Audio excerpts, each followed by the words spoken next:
मी मागची लढाई पुढे नेतोय. अण्णासाहेब पाटलांचं बलिदान गेलेलं वायाला जाऊन द्या ना, अण्णासाहेब जावळे पाटलाचं, वडजे पाटलांचं मी जाऊ द्या ना, ते मी पुढे घेऊन चाललो. तुम्ही घेऊन जायचं काय आहे त्याचं? आणि काय मोठं म्हण ठेवायला हरकत देवा. नाही जमलं आपल्याला हे कोणा पोरग करतंय, चला राहायचं मागोबा. काय अडचण आहे?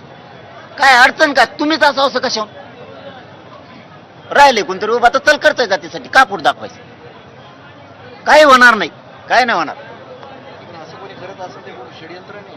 षडयंत्रच उघडं पडलं. लय मोठं होतं ते, खूप मोठं होतं ते.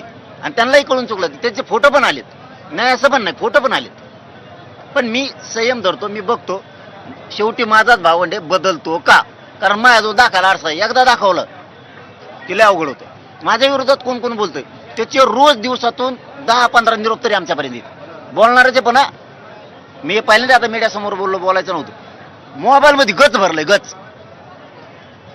कुठं बसलेत, कुठं काय व्हिडिओ चालू आहे, कुठं काय आहे, कोण बोलायचं शिकतोय, कोण कोण येतं, कोणची टीम आहे, हे कोणाचे कार्यकर्ते, तो प्रवक्ता कोणाचा आहे, ह्यो काय शिकवतो. लिंबा झाडाखाली बसत असतात का प्रवक्ते?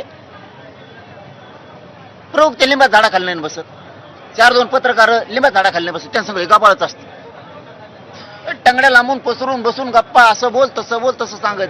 म्हणजे हे पण कळतंय. बरं सांगितलं त्यांच्यातल्यानेच परत फोटो व्हिडिओ काढून, हे तरी त्यांना कळायला पाहिजे. पण ते मी बोललो नाही मीडिया त्याच्यासाठी की मी जर ते एकदा दाखवलं तर आम्हाला जे माहिती व्हायचे त्या बंद पडतात. त्यांना जर वाटलं याला आपण बोलतोय कोण रससत्पुरीचं हे माहीत झालं तर ते उद्या सकाळी बंद पडलं. म्हणून ते बोलत नाहीये मी मीडियात. पुरी माहिती आणखीन त्याला जोवर आनंद घ्यायचा आहे तोवर घेऊ द्या. एकदा संकटाचे ढग सुरू झाले ना मग कळण तिन्ही ताळात कोण राहताय का नाही. कोणत्या प्रकरण नाही नाही मला काय करायचं चौकशी करून तिची. पण मला माहीत झालं ना समाजाचा असून समाजाचा शत्रू मंत्री कोण, असं कसं? वेळ आले तर मी त्याचं नाव बी घे.